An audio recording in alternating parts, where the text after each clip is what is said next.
Mes amis, bonjour et bienvenue dans la Multipolaire, l'émission de géopolitique d'Atypique TV, la télévision belge qui s'adresse à l'ensemble des francophones et qui vise également dans cette émission à déconstruire les idées absurdes que nous pouvons avoir sur le monde dans lequel nous vivons et à expliquer quelles sont les grandes tendances de la géopolitique mondiale.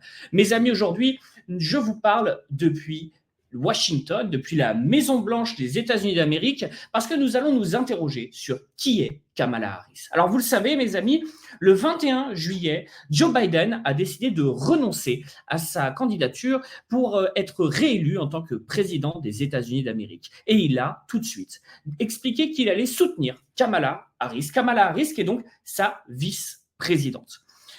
L'état de santé de Joe Biden, tout à fait clairement, n'est pas au beau fixe. La santé de Joe Biden est très fragile, nous l'avons vu à de multiples reprises, tomber dans des escaliers, être incapable de prononcer un discours convenablement. Donc Joe Biden ne pouvait pas se maintenir en tant que candidat démocrate aux élections américaines. Et de nombreux cadres du Parti démocrate, de son parti, lui avaient déjà indiqué qu'il devait absolument passer la main à un autre candidat. Et cet autre candidat, selon Joe Biden, ce serait Kamala Harris.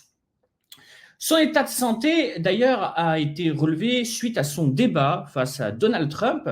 Donald Trump qui a tout à fait gagné ce débat, puisque 70% des Américains considèrent que lors du premier débat l'opposant à Joe Biden, Donald Trump a été donné très largement victorieux. Ce qui préoccupait évidemment les cadres du Parti démocrate de voir de nouveau Donald Trump accéder au pouvoir aux États-Unis, d'autant plus que les sondages le donnaient vainqueur dans les 7 États les plus importants des États-Unis, ce qu'on appelle les swing states, c'est des États qui peuvent changer de couleur politique, passer de républicain à démocrate ou de démocrate à républicain, et qui sont donc les États qui font la victoire du candidat d'un parti ou d'un autre. D'autant plus que ces sondages ont été menés avant même la tentative d'assassinat contre Donald Trump, qui a donné également une plus importante popularité à Donald Trump depuis cette tentative d'assassinat en Pennsylvanie.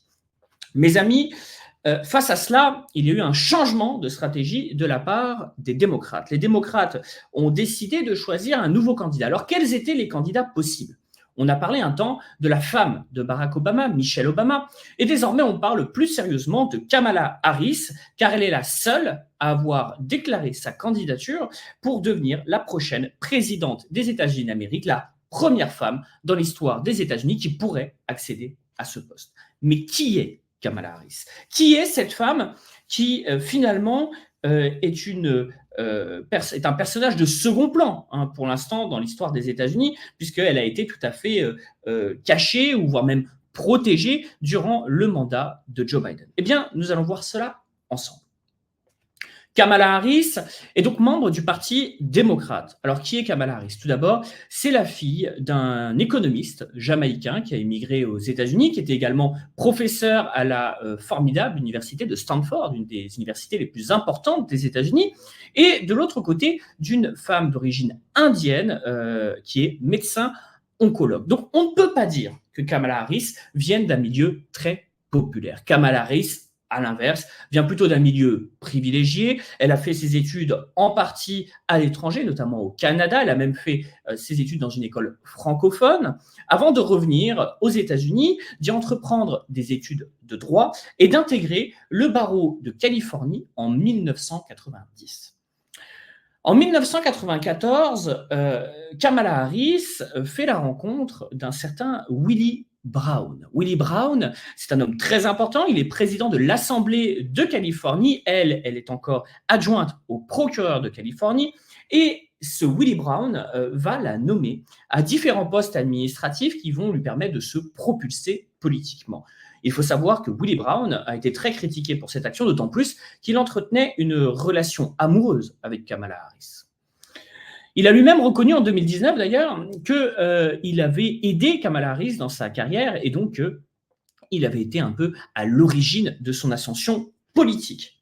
Après ce poste d'adjointe au procureur, elle est élue procureure de San Francisco. San Francisco, dont le maire, l'ex-maire, était Willie Brown. Retenez bien ce nom-là, puisqu'il va revenir à plusieurs reprises. Willie Brown l'aurait donc aidé, là aussi, pour devenir procureur de San Francisco. Alors, Elle est très critiquée, Kamala Harris, pour cette fonction de procureur de San Francisco. On l'a vue comme moins répressive, comme étant trop laxiste, selon ses opposants. Néanmoins, son bilan, il faut le dire, était globalement positif, avec un certain nombre de condamnations et une lutte notamment contre les drogues. En 2010, Kamala Harris est élue procureure générale de Californie. Alors là, c'est vraiment le début de sa carrière politique. Elle fixe toute sa carrière sur la lutte contre la marijuana, contre donc la drogue aux États-Unis, et les premiers scandales apparaissent. Alors au-delà de sa relation avec Willie Brown, Kamala Harris a une relation également très ambiguë avec le secteur bancaire. Une affaire va notamment surgir, puisque c'est ce qu'on a appelé l'affaire One West Bank, qui est une grande banque des États-Unis, un fonds américain, qu'elle décide de ne pas poursuivre, malgré le fait qu'ils aient été impliqués dans un scandale, dans une fraude à l'hypothèque, pour être beaucoup plus précis. Et bizarrement, Kamala Harris recevra un don en 2016 du président de la One West Bank pour sa candidature au Sénat, sachant que M. Mnuchin, qui est donc le président de cette banque, est un fervent républicain qui deviendra plus tard ministre de l'économie de Donald Trump.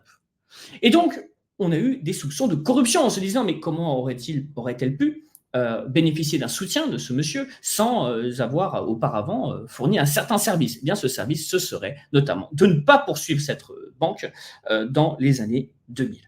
Accessoirement, elle a également conclu, durant la crise des subprimes, en tant que procureure générale de Californie, elle a conclu des accords pour avoir des tractations secrètes avec 3 grandes banques que vous connaissez, Wells Fargo évidemment, mais JP Morgan et The Bank of America. Donc mes amis, il faut le dire, Kamala Harris, en tant que responsable politique, bien que marquée à gauche, s'entend très très bien avec les banques américaines. Ce qui, à mon sens, pose quand même la question de son indépendance. Élue sénatrice donc en 2016, Kamala Harris axe son mandat clairement contre la lutte contre Donald Trump. Donald Trump qui vient d'être élu président des États-Unis. L'ensemble de son mandat au Sénat sera de lutter contre le président américain sur l'ensemble des sujets qu'il abordera. Alors, Kamala Harris, elle axe néanmoins ses sujets de campagne et sur ses sujets en tant que sénatrice autour de 2 questions qui sont, premièrement, la question LGBT, qui est un sujet très important pour Kamala Harris, et également la question des minorités ethnico-raciales, comme on les appelle aux États-Unis.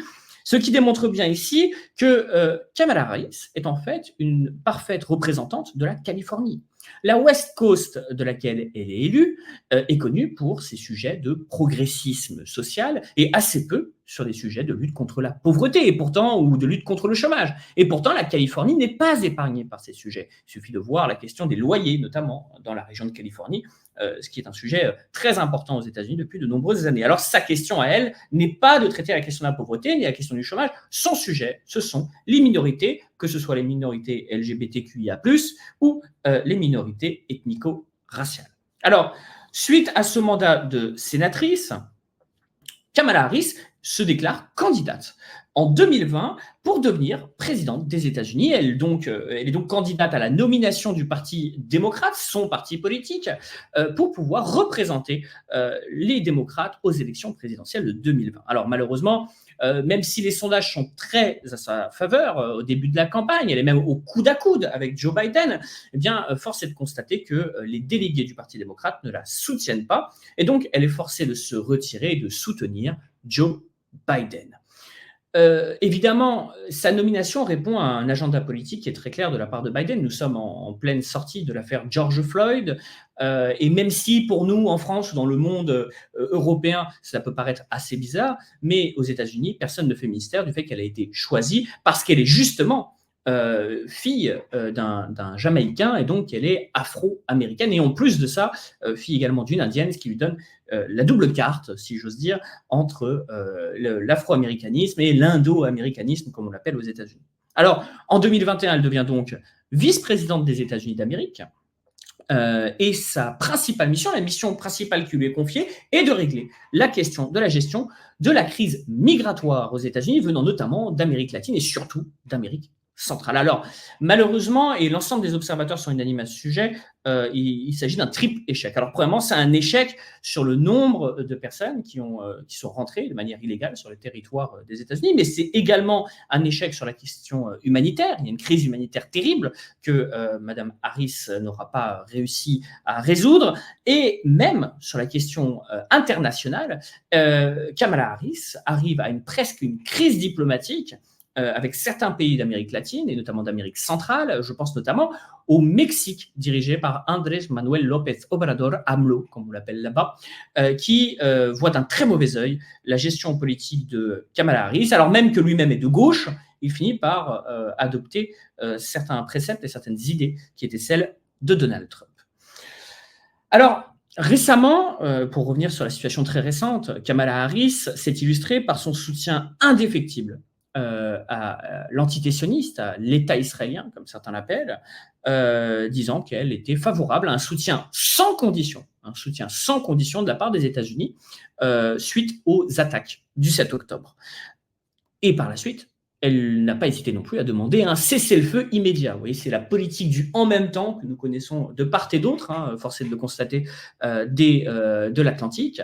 La politique du « en même temps », c'est soutien inconditionnel d'une part, et d'autre part, un soutien à une idée de cessez-le-feu immédiat. Alors, vous l'avez vu, Kamala Harris, en plus de ne pas être issue d'un milieu populaire, n'adopte pas non plus une ligne politique qui est une politique sociale, mais est au contraire plutôt sur l'agenda politique de la West Coast, c'est-à-dire dans le progressisme social, sur la question LGBT, sur la question des minorités, et elle s'éloigne très radicalement de la ligne on va dire, de la gauche traditionnelle, qui aurait pu être celle, par exemple, de Bernie Sanders, qui avait été candidat aux élections présidentielles américaines, en tout cas à la nomination du Parti démocrate, aux élections présidentielles notamment de 2016. Alors, pourquoi ça nous intéresse ? Pourquoi est-ce que c'est un sujet qui est éminemment important ?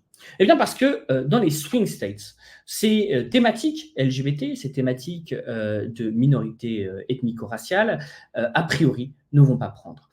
Donald Trump a déjà annoncé que Kamala Harris serait beaucoup plus simple à battre que Joe Biden. Et que oui, l'ouvrier du Michigan ou l'ouvrier du Connecticut aurait sans doute beaucoup de mal à se sentir représenté par le discours progressiste et finalement assez mondialisateur dans la logique de la globalisation que nous vivons depuis maintenant plus d'une cinquantaine d'années, et que ce discours-là ne permettrait pas au Parti démocrate de gagner contre Donald Trump, qui lui a déjà démontré dans la campagne contre Hillary Clinton que oui, son discours ouvriériste pour la réindustrialisation des États-Unis, pour le relancement des économies, de l'économie américaine, eh bien, est un discours qui et force est de le constater, a réussi à convaincre nombre d'électeurs, et notamment dans les minorités ethnico-raciales, puisque, rappelons-le, sous Donald Trump, le chômage des minorités, qu'elles soient latino, comme on dit aux États-Unis, ou afro-américaines, le chômage était à des records historiquement bas.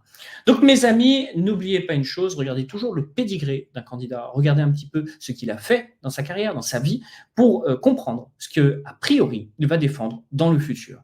C'était donc la première émission de la multipolaire sur Atypique TV. J'espère que vous avez apprécié. N'hésitez pas à liker ici, à mettre un petit j'aime en bon français, à mettre un commentaire, à me dire ce que vous avez pensé de ce format.